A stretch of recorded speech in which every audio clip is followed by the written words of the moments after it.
अगली जो unit start की थी, आप यह बताएं उसमें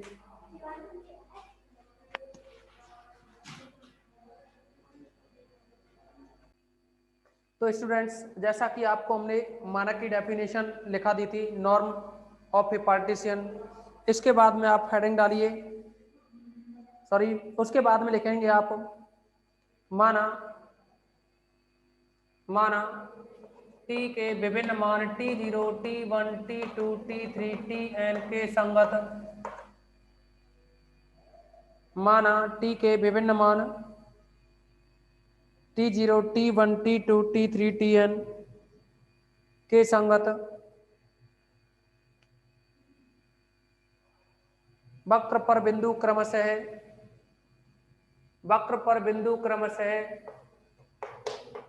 Z0, Z1, Z2, Zn है।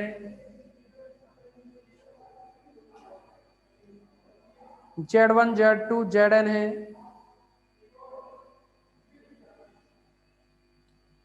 यदि इन बिंदुओं को अगले बिंदु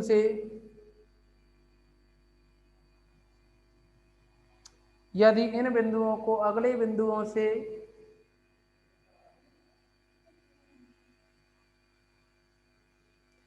सरल रेखाओं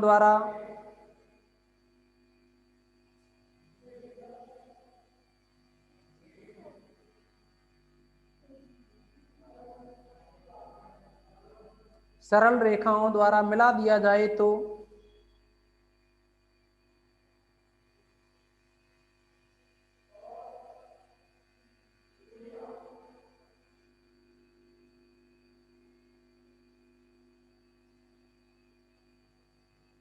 हमें एक बहुभुज वक्र प्राप्त होता है।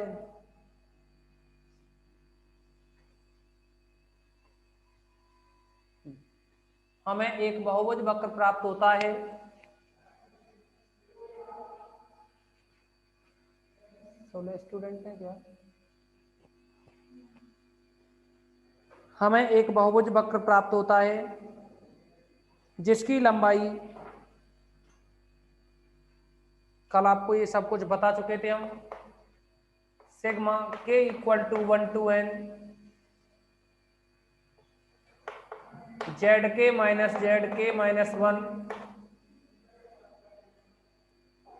लंबाई है। तो इसको मोड में लिखेंगे k = 1 to n zk - 1 होगी।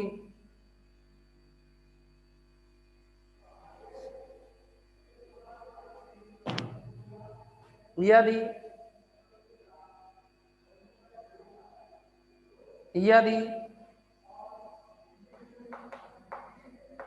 आगे लिखें अगली लाइन से, यदि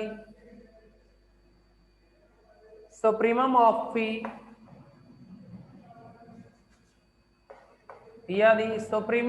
P summation k = 1 to n zk - 1 = l less than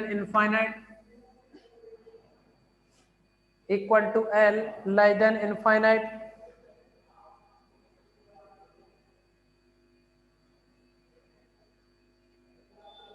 तो वक्र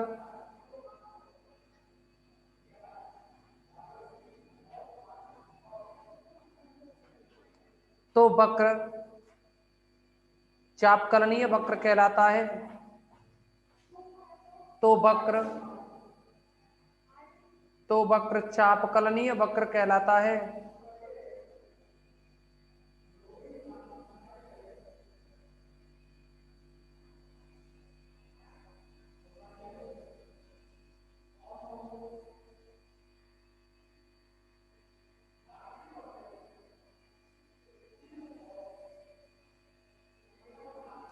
चापकलनीय वक्र कहलाता है।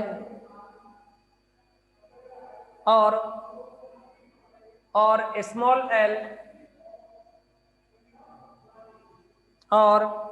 एल इस वक्र की लंबाई कहलाती है। और स्मॉल एल इस वक्र की लंबाई कहलाती है।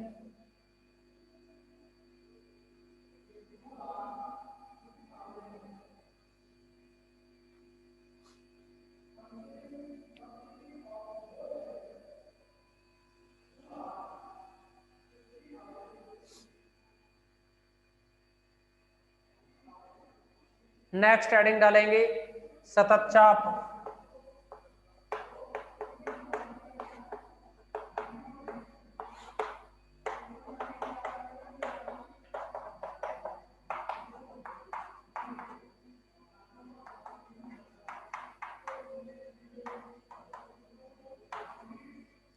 नेक्स्ट हेडिंग डालेंगे सतत चाप और इसमें लिखेंगे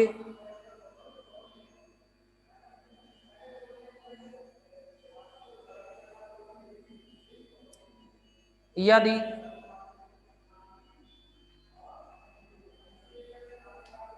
समीकरण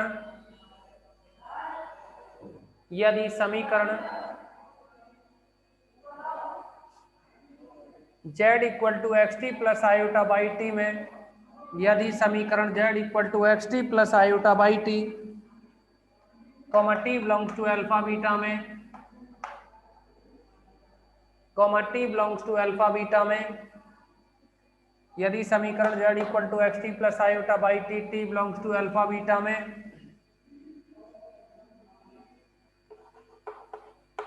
एक्स टी व बाई टी, यहाँ जो ये एक्स टी बाई टी है में एक्स टी व बाई टी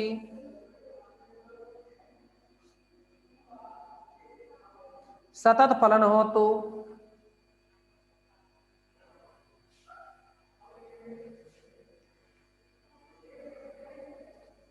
तो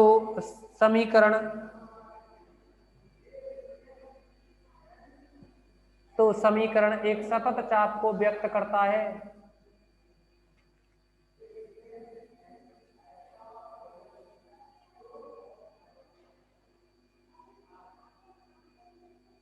तो समीकरण एक सतत चाप को व्यक्त करता है।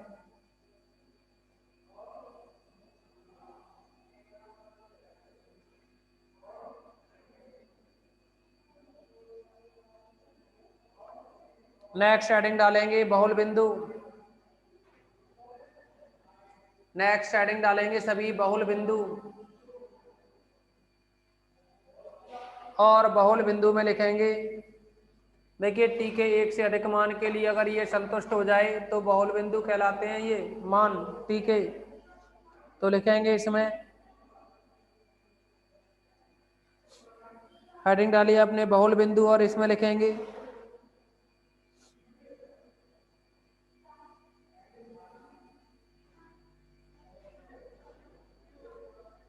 यदि बिंदु z equal to x t plus iota by t, यदि बिंदु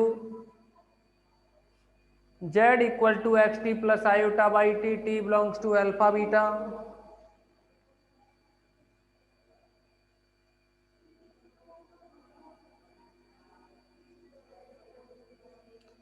टी के एक से अधिक मान के लिए संतुष्ट हो तो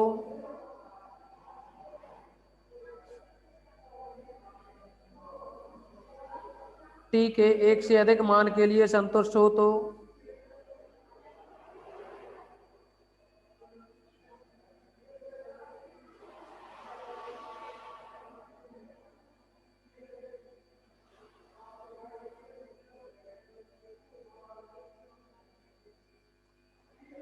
टी के एक से अधिक मान के लिए संतुष्ट हो तो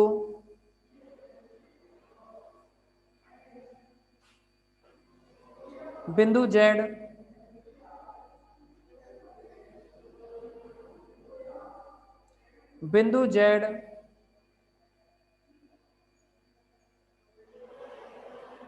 चाप का बहुल बिंदु कहलाता है। चाप का बहुल बिंदु कहलाता है।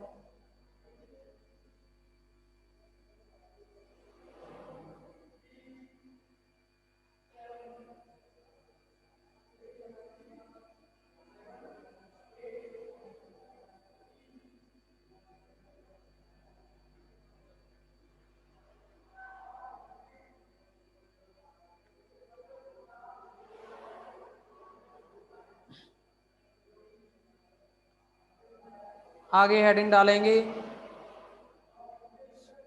जॉर्ना वक्र जॉर्डन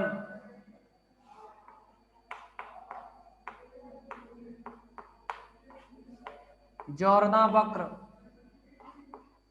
यानी जॉर्डन JORDAN।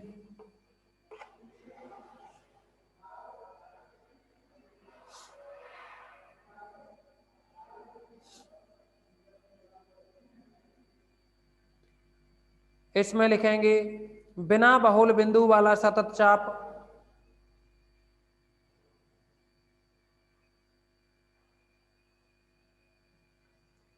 बिना बहुल बिंदु वाला सतत चाप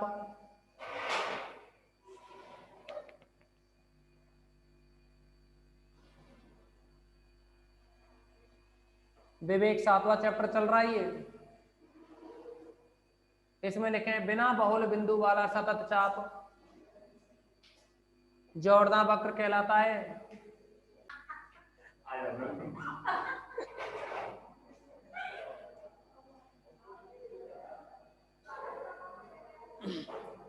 नेक्स्ट लिखोगे आप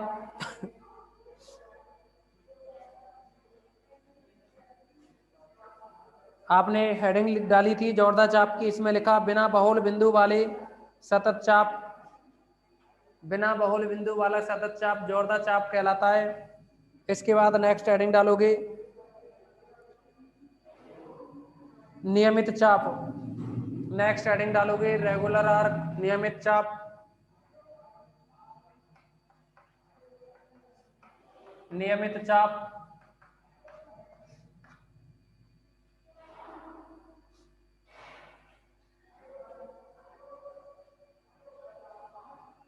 और इसमें लिखेंगे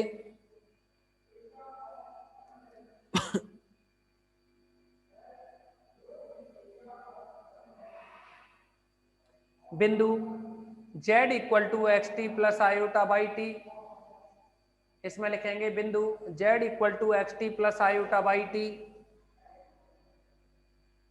बिंदु z equal to xt plus iota by t एक जॉर्डन वक्र पर, एक जॉर्डन वक्र पर एक मानीय एवं जॉर्डन वक्र पर एक मानीय हो एवं जॉर्डन वक्र पर एक मानीय हो एवं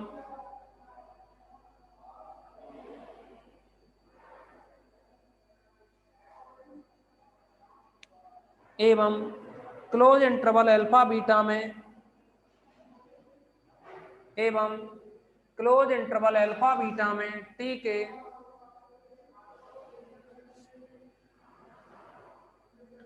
के सभी मानों के लिए टी के सभी मानों के लिए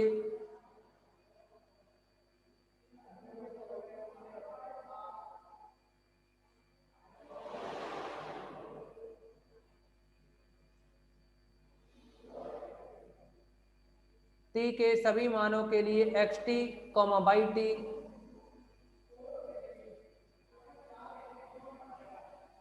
टी के सभी मानों के लिए xt बाई टी, ऐसे लिखोगे xt by T x dash T by dash T,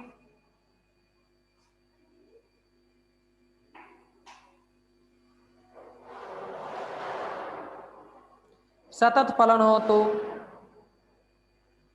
सतत फलन हो तो चाप जॉर्डन वक्र का, तो चाप जॉर्डन वक्र का नियमित चाप कहलाता है। तो चाप जॉर्डन वक्र का नियमित चाप कहलाता है। इनको ऐसा कुछ नहीं है, याद रखने की ज्यादा जरूरत नहीं है, ये शब्द कभी कभार काम आएंगे एग्जाम में, इनमें से कुछ भी अब तक ना पूछा गया है ना पूछा जाता है, ठीक है ना। नेक्स्ट लिखेंगे आपने यहाँ नियमित चाप की हेडिंग डाली, लिख लिया। अब इसमें लिखोगे कंटूर, नेक्स्ट हेडिंग डालोगे कंटूर। कंटूर क्या होता है कि कोई नियमित चाप है, जैसे एक ये चाप हो, एक ये चाप हो, ये क्या है, एक चाप इसको C1 नाम दिया, इसको C2 नाम दिया, तो ये जो चाप है ना C1 C2, इन चाप C1 C2 के द्वारा यानी नियमित चापों की एक सतत श्रृंखला हो, चाप से चाप जोड़े गए हों, तो जैसे चाप से चाप जोड़ जोड़ के कोई भी सतत श्रृंखला बना दी जाए, तो नियमित चापों की सतत श्रृंखला से यानी परिमित संख्या में नियमित चापों की सतत श्रृंखला से बनने वाला कोई भी चाप होगा या सतत श्रृंखला जो बनेगी वही सतत श्रृंखला कंटूर कहलाएगी। तो आप लिखेंगे परिमित संख्या में, कंटूर हेडिंग डाली, इसमें लिखेंगे परिमित संख्या में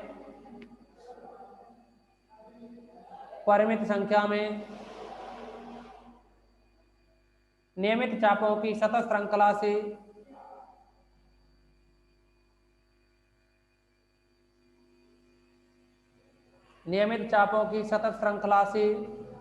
बनने वाला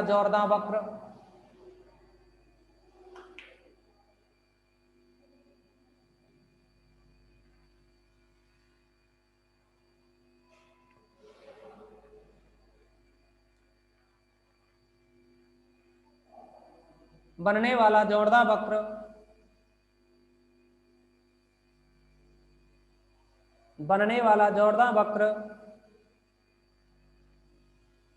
कंटूर कहलाता है।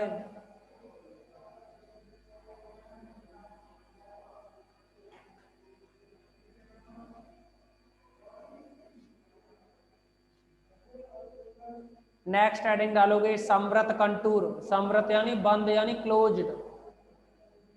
नेक्स्ट हेडिंग डालोगे क्लोज्ड कंटूर, समृत कंटूर।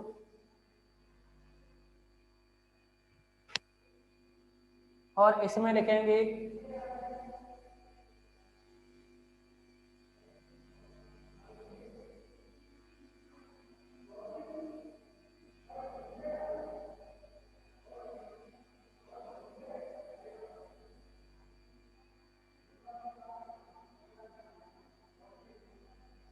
यदि अल्फा एवं बीटा के मानों के संगत, यदि अल्फा एवं बीटा के, इस चैप्टर में कल ज्यादा नहीं कराया लाला विवेक, ऐसा कुछ ज्यादा नहीं कराया इस चैप्टर में। ओके, इसमें लिखेंगे यदि अल्फा एवं बीटा के मानों के संगत बिंदु संपाती हों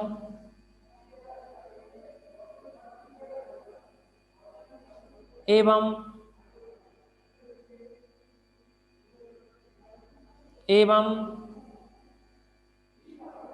स्वयं के साथ प्रतिच्छेद न करते हों,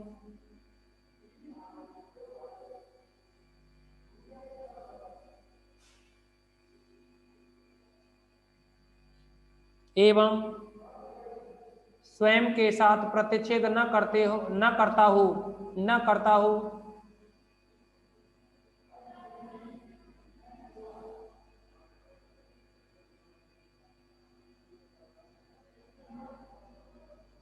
तो ऐसा जोड़दा वक्र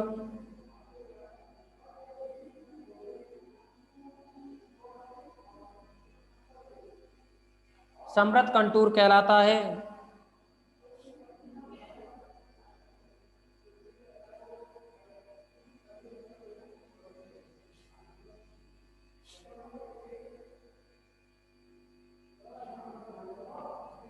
आप समझेंगे इसमें समृत कंटूर में,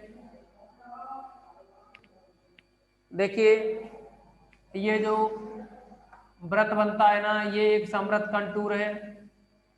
वृत्त जो बनता है क्या है, एक समृत कंटूर, क्योंकि इसमें ये, अगर हम यहां से ये कहें कि जो चाप था ना आपको कल की जो क्लास में बताया, ये सिरा अल्फा ये बीटा, अगर ये अल्फा और बीटा संपाती हो जाए यानी अल्फा और बीटा बराबर हो जाए, तो आप देखेंगे फर्स्ट सिरा और लास्ट सिरा एक दूसरे पर संपाती हो गए तो बंद हो जाएगा ना ये, और बंद हो जाएगा तो इसी को हम क्या कह देते हैं, समृत कंटूर। संक्षिप्त में कहें तो ये कह सकते हैं, यदि कोई कंटूर समृत हो तो वह समृत कंटूर कहलाता है। ओके,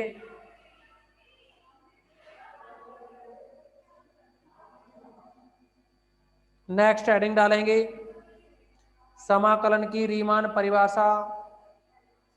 नेक्स्ट हेडिंग डालिए समाकलन की रीमान परिभाषा। हेडिंग डालें समाकलन की रीमान परिभाषा और क्लास को रिजॉइन कर लें।